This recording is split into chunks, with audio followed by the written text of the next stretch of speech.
Good morning दोस्तों। तो चलिए आज 14 दिसंबर है, तो 14 दिसंबर को बनने वाले हरियाणा करंट अफेयर के क्वेश्चनों को हम रिवीजन कर लेते हैं। लेकिन उससे पहले मैं आपको बता दूं कि अगर आप हमारे चैनल पर पहली बार आए हैं और हमारी पिछली वीडियो आपने नहीं देखी है तो आप हमारे क्वेश्चनों को अब PDF के रूप में भी डाउनलोड करके पढ़ सकते हैं। 1 महीने की PDF आपको 15 रुपये में, 6 महीने की 40 रुपये में और 1 साल की 60 रुपये में मिल जाएगी। सभी लिंक डिस्क्रिप्शन में अवेलेबल हैं, आप वहां पर जाकर इन्हें डाउनलोड कर सकते हैं। दोस्तों, अगर आपको डाउनलोड करना नहीं आ रहा है तो आप व्हाट्सएप के द्वारा भी हमारी जो PDF फाइल है वो खरीद सकते हैं। इसके लिए बस आपको ये QR कोड यहाँ पर दिख रहा है, इसे अपने मोबाइल से स्कैन करना है। उसके बाद पेटीएम, वॉलेट, UPI, गूगल पे या फ़ोनपे के द्वारा किसी भी माध्यम से आप इसे स्कैन करके पैसे हमारे पास भेज सकते हैं। पैसे सेंड करने के बाद बस आपको उसका स्क्रीनशॉट लेना है और स्क्रीन पर दिए गए व्हाट्सएप नंबर पर हमें भेज देना है। इसके बाद हम आपको जो PDF फाइल है वो व्हाट्सएप के द्वारा सेंड कर देंगे। तो चलिए शुरू करते हैं आज की वीडियो। तो पहला प्रश्न है कि किस योजना में 1150 करोड़ रुपए खर्च करके हरियाणा के 83 शहरों के चौक चौराहे हैं वो रोशन किए जाएंगे। तो ये किए जाएंगे जगमग योजना के तहत। जगमग योजना में 1150 करोड़ रुपए खर्च करके प्रदेश के 83 शहरों के चौक चौराहे हैं वो रोशन किए जाएंगे। इसके लिए लगभग 4,60,600 छोटी बड़ी स्ट्रीट लाइटें भी लगाई जाएंगी। प्रदेश सरकार ने सरकारी उपक्रम मिनी रत्ना लिमिटेड को महत्वाकांक्षी प्रोजेक्ट को सौंपा है। अब नगर निगम परिषद अथवा पालिका परिषद अपने स्तर से स्ट्रीट लाइटों की खरीद नहीं कर सकेंगी। जगमग योजना का टेंडर लेने वाली एजेंसी को स्ट्रीट लाइट के लगाने के अलावा इस बजट में अगले 10 वर्ष तक इन स्ट्रीट लाइटों की मेंटेनेंस वर्क भी देखना होगा। इसके बाद है आज़ाद हिंद फौज का नेतृत्व करने वाले नेताजी सुभाष चंद्र बोस के गनर रहे स्वतंत्रता सेनानी जगराम किस गांव के निवासी हैं जिनका हाल ही में निधन हो गया है। तो ये निवासी हैं गुड़गांव जिले के गांव बादशाहपुर के। आप फोटो में इन्हें देख सकते हैं। आज़ाद हिंद फौज के संस्थापक नेताजी सुभाष चंद्र बोस के गनर रहे गुड़गांव जिला के गांव बादशाहपुर निवासी स्वतंत्रता सेनानी जगराम का शनिवार को निधन हो गया है। वे 97 वर्ष के थे। उन्हें स्वतंत्रता सेनानी उत्तराधिकारी समिति ने राजकीय सम्मान के साथ अंतिम विदाई दी है। स्वतंत्रता सेनानी उत्तराधिकारी समिति गुरुग्राम इकाई के अध्यक्ष कपूर सिंह दलाल तथा महासचिव सूबेदार विजेंद्र सिंह ठाकरा ने बताया है कि द्वितीय विश्व युद्ध में जगराम को पैर पर हाथ में गोली लगने के बावजूद भी उन्होंने अंतिम समय तक लड़ाई में भाग लिया था। इसके बाद अगला क्वेश्चन है कि 2 दिवसीय वर्चुअल 8वीं अंतर्राष्ट्रीय मेडिकल साइंस एकेडमी कॉन्फ्रेंस 2020 का आयोजन किस जिले में किया गया। तो इसका आयोजन रोहतक में किया गया।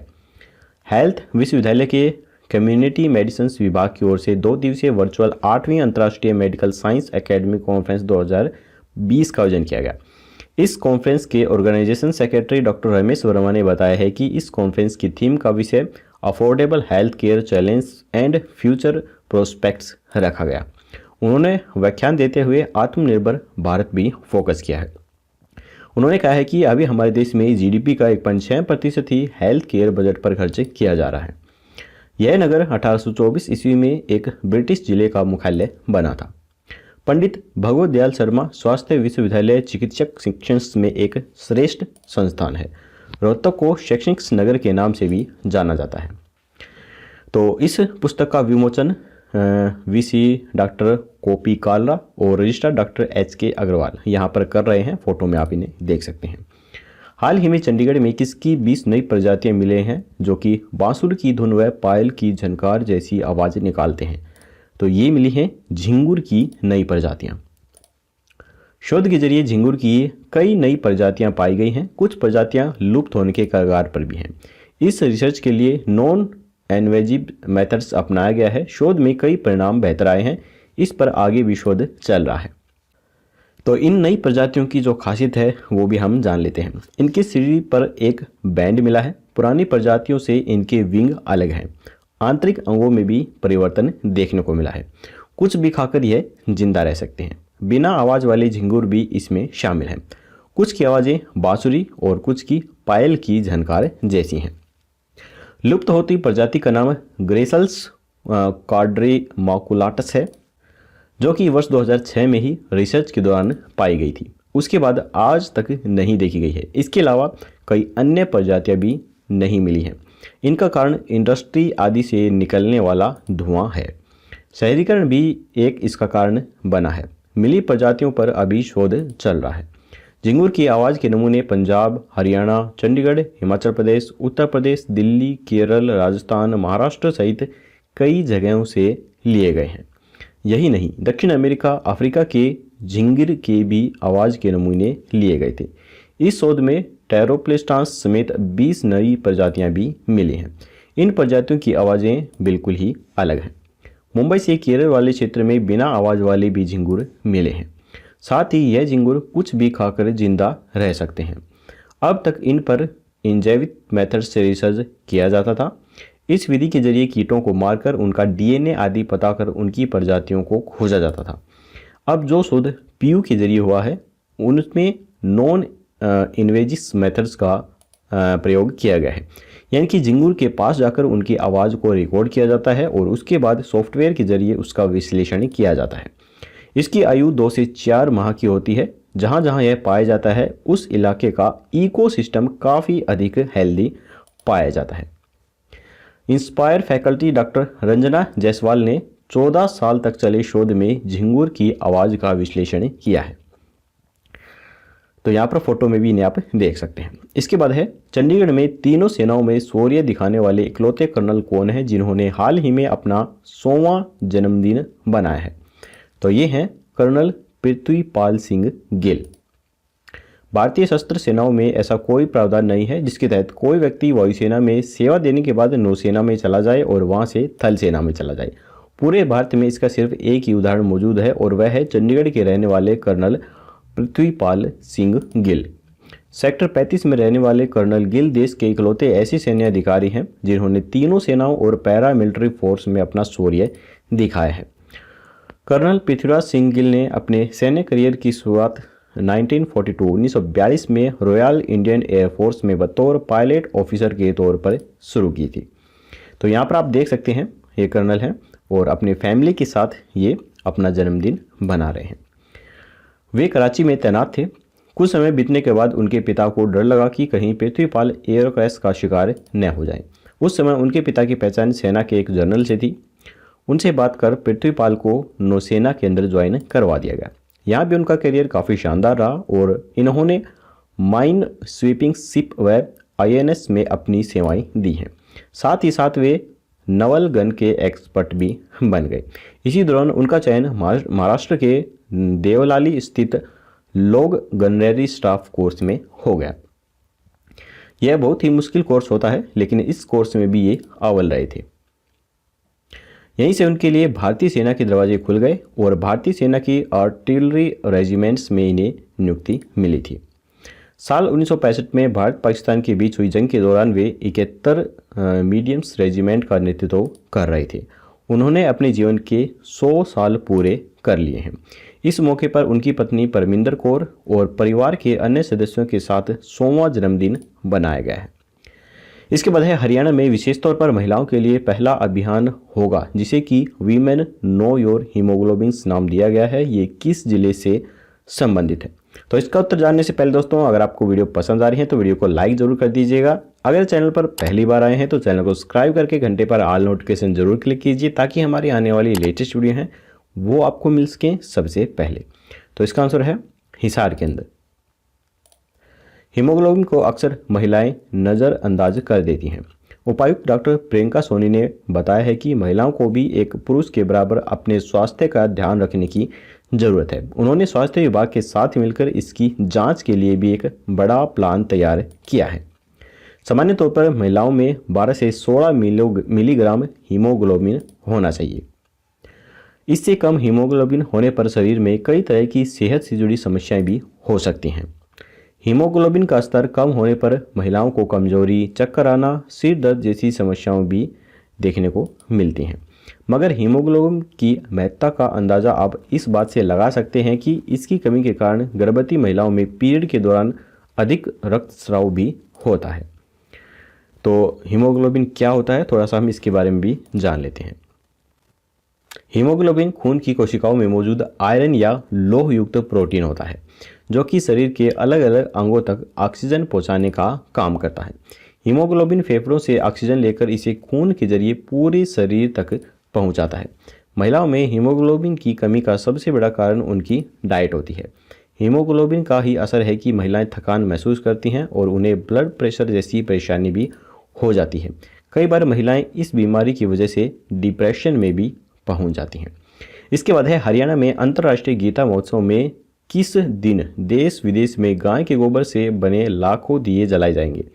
तो ये जलाए जाएंगे 25 दिसंबर को, क्योंकि जो अंतर्राष्ट्रीय गीता महोत्सव दिवस है ये 25 दिसंबर को ही कुरुक्षेत्र के अंदर बनाया जाएगा। अंतर्राष्ट्रीय गीता महोत्सव पर इस बार देश विदेश में गाय के गोबर से बने लाखों दिए जलाए जाएंगे। इन दीपों को विदेशों में जियो गीता की तरफ से डाक के द्वारा भेजा जाएगा। इतना ही नहीं, देश के प्रमुख रेलवे स्टेशनों और एयरपोर्ट पर भी इस बार पवित्र ग्रंथ गीता का संदेश देखने को मिलेगा। इसके लिए जियो गीता की तरफ से देश के प्रमुख रेलवे स्टेशन, जिनमें दिल्ली, चंडीगढ़, पुणे, दिल्ली, मुंबई, हैदराबाद जैसे प्रमुख एयरपोर्ट पर 15 दिन के लिए पवित्र ग्रंथ गीता के श्लोकों और अंतर्राष्ट्रीय गीता महोत्सव 2020 का प्रचार प्रसार करने की अनुमति भी मिली है। जियो गीता की तरफ से शनिवार को 19 से 25 दिसंबर तक आयोजित होने वाले कार्यक्रमों का शेड्यूल भी जारी किया गया है। वहीं जिला कारागार में भी गीता पाठ और यज्ञ का आयोजन किया जाएगा। जियो गीता की ओर से इन कार्यक्रमों का शुभारंभ 19 दिसंबर को सुबह गीता पूजन और यज्ञ से किया जाएगा। इसके बाद है हरियाणा में लघु फिल्म प्रतियोगिता कब से कब तक आयोजित की जा रही है। तो ये की जा रही है 1 दिसंबर से 31 दिसंबर के बीच। तो विश्व एड्स दिवस पर ये जो प्रतियोगिता है 1 दिसंबर से 31 दिसंबर के बीच आयोजित की जाएगी। तो यहाँ पर हरियाणा में कॉलेज विश्वविद्यालय के छात्रों के लिए फिल्म की जो अवधि है वो 3 मिनट की होगी और जिला स्तरीय पुरस्कार है वो प्रथम विजेता को 4,000, राज्य स्तरीय पुरस्कार प्रथम विजेता को 25,000 और राज्य स्तरीय पुरस्कार द्वितीय विजेता को 15,000 और राज्य स्तरीय पुरस्कार तृतीय विजेता को 5,000 रुपये दिया जाएगा। फिल्म जमा कराने की जो अंतिम तिथि है वो 31 दिसंबर 2020 तक है और प्रवेश जो होगा वो पत्र व फिल्म जिला स्तर पर जो अनुसार है वहाँ पर जमा करवानी होगी, उसी के अनुसार ये किया जाएगा। प्रवेश पत्र को आप फेसबुक पेज यहाँ से डाउनलोड भी कर सकते हैं और ज़्यादा जानकारी के लिए यहाँ पर हेल्पलाइन नंबर भी दिए गए हैं, यहाँ पर आप फ़ोन कर सकते हैं। इसके बाद अगला क्वेश्चन है, हिसार जिले की किन 2 पहलवान खिलाड़ियों का कुश्ती वर्ल्ड कप के लिए चयन हुआ है। तो ये हुआ है किरण गोद्रा व निर्मल बोरा का। इनकी फ़ोटो मैं आपको दिखा देता हूँ। ये हैं किरण गोद्रा और ये नीचे हैं निर्मला बोरा। हिसार जिले की पहलवान बेटी किरण गोद्रा व निर्मल बोरा का कुश्ती वर्ल्ड कप के लिए चयन हुआ है। किरण गोद्रा के कुश्ती कोच विष्णु ने बताया है कि सर्बिया में 12 से 18 दिसंबर को कुश्ती का वर्ल्ड कप आयोजित हो रहा है। इसमें सभी मुकाबले एकल ही होंगे। किरण गोद्रा का पहला मुकाबला 15 दिसंबर को आयोजित किया जाएगा। शनिवार को पहलवान किरण गोद्रा व निर्मल बोरा हिसार से सर्बिया देश के लिए रवाना हो गई हैं। पहलवान किरण गोद्रा हिसार जिले के गांव रावतखेड़ा की रहने वाले हैं। ये मौजूदा समय में सेक्टर 15 में रहती हैं। वह कॉमनवेल्थ सहित अंतर्राष्ट्रीय स्तर पर 76 किलोग्राम भार वर्ग में ही देश व विदेश की खिलाड़ियों को भी मात दे चुकी हैं। किरण गोद्रा की जो खेल उपलब्धियां हैं उनके बारे में भी हम जान लेते हैं। 2018 में Australia Gold Coast Commonwealth game के अंदर इन्होंने कांस्य पदक जीता था। 2019 में US Beat the Street championship में गोल्ड मेडल जीता। 2015 में सीनियर नेशनल कुश्ती चैंपियनशिप में भी गोल्ड मेडल जीता। 2016 में सीनियर नेशनल कुश्ती चैंपियनशिप में कांस्य पदक इनके द्वारा जीता गया था। तो ये इनकी प्रमुख उपलब्धियां हैं। इसके बाद हम बात कर लेते हैं निर्मला बोरा का। तो निर्मला बोरा का वर्ल्ड कप चैंपियनशिप में 50 किलोग्राम भार वर्ग के अंदर चयन हुआ है। वह हिसार जिले के गांव घिराई की रहने वाली हैं। मौजूदा समय में मधुबन में हरियाणा पुलिस में इंस्पेक्टर के पद पर ये तैनात हैं। तो निर्मला बोरा 2017 में वर्ल्ड पुलिस गेम्स में स्वर्ण पदक जीत चुकी हैं। 2019 में सीनियर नेशनल चैंपियनशिप में रजत पदक जीत चुकी हैं। 2019 में वर्ल्ड पुलिस गेम्स में स्वर्ण पदक जीत चुकी हैं और 2020 में एशियन कुश्ती चैंपियनशिप में रजत पदक ये जीत चुकी हैं। इसके बाद है 12 से 18 दिसंबर तक बेलग्रेड सर्बिया में होने वाली विश्व कुश्ती कप प्रतियोगिता में भारत का प्रतिनिधित्व मोखरा गांव के किस निवासी के द्वारा रेफरी के रूप में किया जाएगा। तो ये किया जाएगा सत्यदेव मलिक का। तो इनकी फ़ोटो मैं आपको दिखा देता हूँ। यही है सत्यदेव मलिक। अपने चयन पर खुशी जताते हुए सत्यदेव मलिक ने भारतीय कुश्ती संघ के अध्यक्ष ब्रजभूषण शरण सिंह का आभार प्रकट किया है। इसी गांव की पहलवान साक्षी मलिक का भी प्रतियोगिता के लिए चयन हुआ है।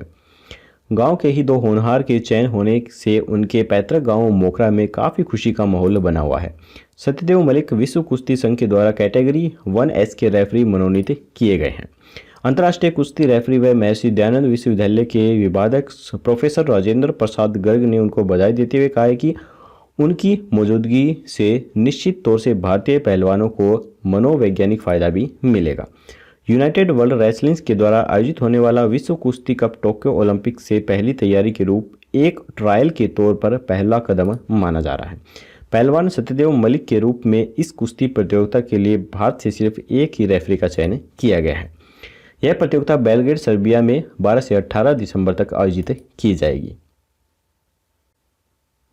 सत्यदेव मलिक महमखंड के गांव मोखरा के रहने वाले हैं तथा वे रतलाम मंडल में उप मुख्य टिकट निरीक्षक के पद पर कार्यरत हैं। तो यहाँ पर हमारे हरियाणा करंट अफेयर के क्वेश्चंस खत्म होते हैं। अब हम अपना जल्दी सी रिवीजन टेस्ट भी लगा लेते हैं। तो पहला प्रश्न है, किस योजना में 1150 करोड़ रुपए खर्च करके हरियाणा के 83 शहरों के चौक चौराहे रोशन किए जाएंगे? तो ये किए जाएंगे जगमग योजना के तहत। आज़ाद हिंद फौज का नेतृत्व करने वाले नेताजी सुभाष चंद्र बोस के गनर रहे स्वतंत्रता सेनानी जगराम सिंह गांव के निवासी हैं। किस गांव के निवासी हैं जिनका हाल ही में निधन हो गया है? तो ये निवासी हैं गुड़गांव जिले के गांव बाधियापुर के। 2 दिवसीय वर्चुअल 8वीं अंतर्राष्ट्रीय मेडिकल साइंस एकेडमिक कॉन्फ्रेंस 2020 का आयोजन किस जिले में किया गया? तो ये किया गया रोहतक जिले के अंदर। इसके बाद है, हाल ही में चंडीगढ़ में किसकी 20 नई प्रजातियां मिली हैं जो कि बांसुरी की धुन व पायल की झनकार जैसी आवाजें निकालते हैं? तो ये मिली है झिंगुर की नई प्रजातियां। चंडीगढ़ में से तीनों सेनाओं में शौर्य दिखाने वाले इकलौते कर्नल कौन है जिन्होंने हाल ही में अपना 100वां जन्मदिन बनाया है? तो ये हैं कर्नल पृथ्वीपाल सिंह गिल। हरियाणा में विशेष तौर पर महिलाओं के लिए पहला अभियान होगा जिसे वीमेन नो योर हीमोग्लोबिन्स नाम दिया गया है। ये किस जिले से संबंधित है? तो ये संबंधित है हिसार से। हरियाणा में अंतर्राष्ट्रीय गीता महोत्सव में किस देश विदेश में गाय के गोबर से बने लाखों दिए जलेंगे? तो ये जलेंगे 25 दिसंबर से। हरियाणा में लघु फिल्म प्रतियोगिता कब से कब तक आयोजित की जा रही है? तो ये की जा रही है 1 दिसंबर से 31 दिसंबर तक। हरियाणा जिले की किन 2 पहलवान खिलाड़ियों का कुश्ती वर्ल्ड कप के लिए चयन हुआ है? तो ये हुआ है किरण गोद्रा व निर्मला बुरा। 12 से 18 दिसंबर तक बेलग्रेड सर्बिया में होने वाली विश्व कुश्ती कप प्रतियोगिता में भारत का प्रतिनिधित्व मोखरा गांव के किस निवासी के द्वारा रेफरी के रूप में किया जाएगा? तो ये किया जाएगा सत्यदेव मलिक के द्वारा। तो यहाँ पर हमारा रिवीजन टेस्ट भी खत्म होता है। अब हम कल का क्वेश्चंस देख लेते हैं। कल हमने आपसे पूछा था कि हाल ही में हरियाणा के किस जिले के गांव बड़तौली निवासी जगमीत सिंह श्रीनगर में शहीद हो गए हैं? तो यहाँ पर काफ़ी सारे स्टूडेंट ने इसका आंसर बिल्कुल सही दिया था, और जो नहीं दे पाए उन्हें बता दूं इसका राइट आंसर है ये कुरुक्षेत्र से संबंधित थे। कुरुक्षेत्र जिले के गांव बड़तौली निवासी जगमीत सिंह देश की रक्षा करते हुए श्रीनगर में सीज फायर के दौरान गोली लगने से शहीद हो गए थे। गांव बड़तौली के मक्खन सिंह के पुत्र जगमीत 2015 में आर्मी में सिपाही के रैंक पर भर्ती हुए थे। परिवार से 4 अन्य भाई भी सेना में देश की सेवा कर रहे हैं। वहीं 23 वर्षीय जगमीत सिंह जम्मू कश्मीर के श्रीनगर जबलपुर सेंटर 24 RR नगर सेक्टर 3 में तैनात थे। इसके बाद आज का क्वेश्चन देख लेते हैं।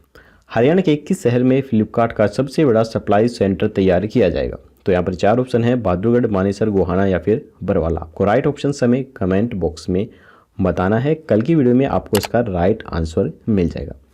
तो चलिए दोस्तों, आज की वीडियो यहीं पर खत्म होती है। अगर आपको वीडियो पसंद आई हो तो लाइक जरूर कीजिएगा और चैनल को सब्सक्राइब करना बिल्कुल मत भूलिए। तो चलिए कल मिलेंगे ऐसी ही एक और नई वीडियो के साथ। तब तक के लिए जय हिंद, जय भारत।